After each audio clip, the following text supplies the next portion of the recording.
Hello, everybody, and welcome to the finale to What If Megatron won in TF 2007.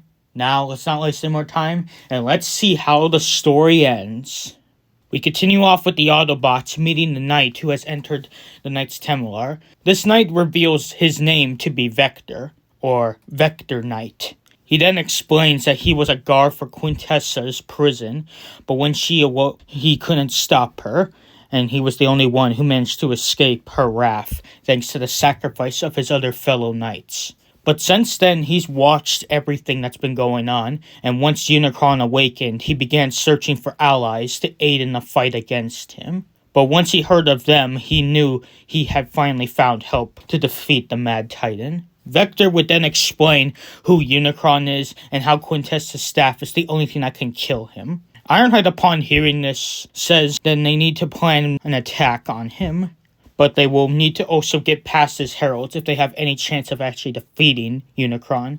So, he orders everyone to get ready for an attack, as this is the final battle to come. As the ship begins making its way to Cybertron, Vector says that if Unicron devours Cybertron, then he may have enough power to destroy all life in the universe as they know it, and he will not be stoppable. To which Ironhide says then they will make sure he doesn't. But he also pulls Cup and Hound aside, as he says that they need to get Galvatron into Unicron's core so he can die, as they can't remove the staff from Galvatron's systems or else it could shut him down. So he is the best chance they have. Then Ironhide looks to Hound and says that if everything goes wrong, and if he dies, he wants Hound to take leadership, as he was able to lead his group when they had nowhere to go, so he trusts that he can lead the Autobots in his absence. Hound says he'll do it, and says that if they can't win though, he'll give them hell, with Ironhide happy to hear it. But as he watches them get closer to Cybertron, he thinks of all those he's lost since the Battle of Mission City, and how he should have done more, but now he will fight till he has nothing left. Unicron comes closer to Cybertron's orbit, but before he can get closer, he takes fire from the Knight's Templar, Breakaway, and some of the smaller fighter ships, with most of the Autobots piloting them inside.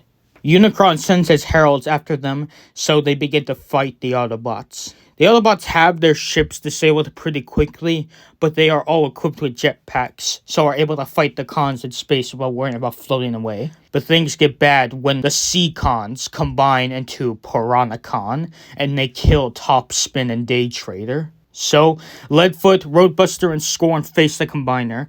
With Scorn, thanks to his training, he's able to actually overpower the Combiner, with the Wreckers also helping him, and so they're able to take on this Combiner, with Scorn beefed up thanks to the rage he's had built up all these years due to his friends' deaths. Blitzwing tries to go after Sideswipe, but RC, Dino, and Q face him, with them holding him off. Sound Blaster faces Warpath, Crosshair's Drift, and Trench, with them holding their own, but Crosshairs is badly damaged in the process. Runamuck faces Salvage and Longarm, with Runamuck stabbing his blade right through Salvage, killing him.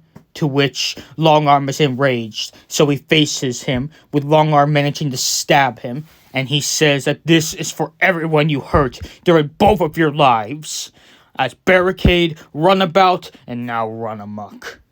And so he kills the Herald. Ironhide, Hound, and Galvatron face Nemesistron, who despite not having the Allspark is still a powerhouse.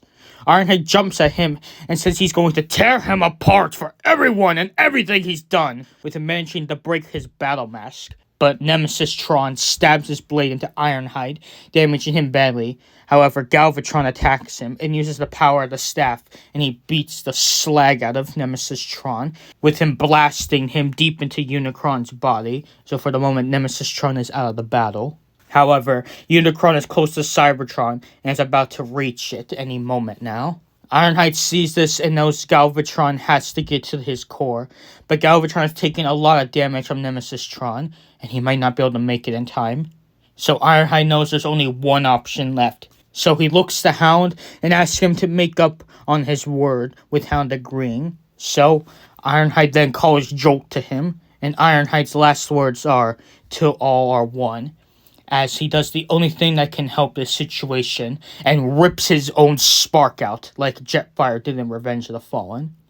However, this sacrifice is not in vain, as Jode activates his Electrifies, with him combining Ironhide's body parts to Galvatron, giving him extra armor plating and allowing him to be able to enter Unicron, as with this armor plating he's able to fight through some of his defense mechanisms. Hound orders all the Autobots to return to the ship, so they do so, with Scorn taking the opportunity to rip parts off of Piranacon. Blitzwing does kill Dino, but Q blinds him with one of his inventions, and with that the Autobots make their escape. However, Sound Blaster would manage to kill Breakaway during this escape as well. While Galvatron goes through Unicron, he eventually reaches his spark chamber.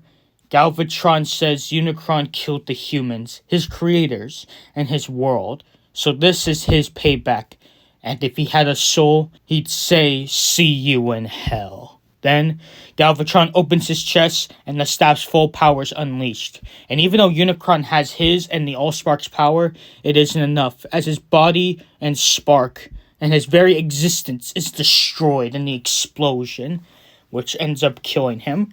But that's not all it does, as with all this radiation and damage, the Allspark itself is seemingly destroyed in the process, along with the staff itself. Nemesistron manages to escape Unicron's body during this, however he feels the power of Unicron leaving him. However, due to him still being near the explosion, he does take massive damage, to the point he almost dies, but he manages to escape. All the other cons with the C-cons and the remaining foot soldiers end up dying in the event.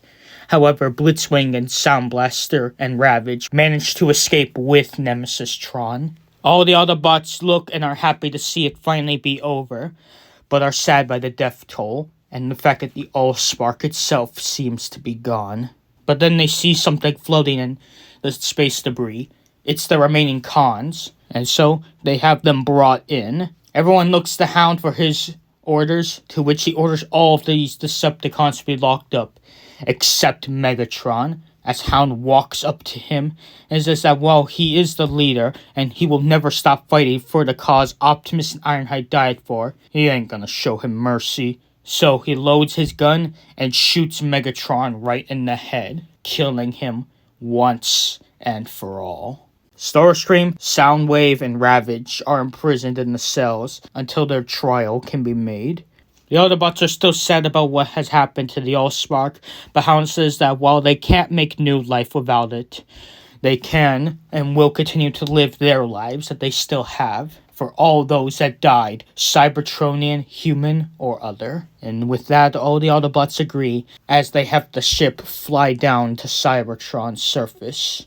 We end our story with Hound giving a speech about how the universe will never be the same, but at least it is safe, and while the Allspark and staff are gone, it doesn't mean this is the end.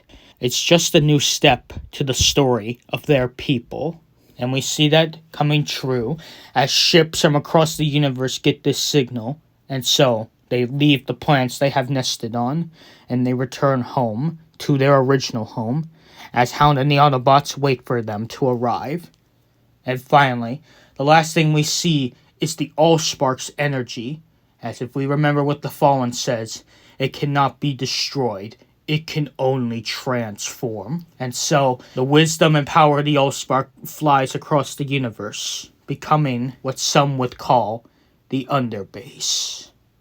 And that is where we're going to leave this story, everyone. I hope you really enjoyed it. I did. The ending, well, we had a bumpy story. The Autobots had a lot of loss.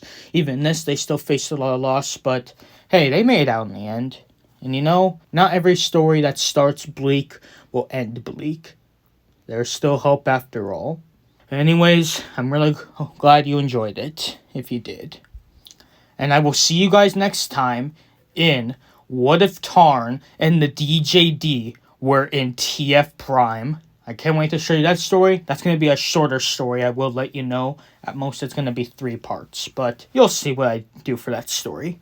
Anyways, until next time, have a good day.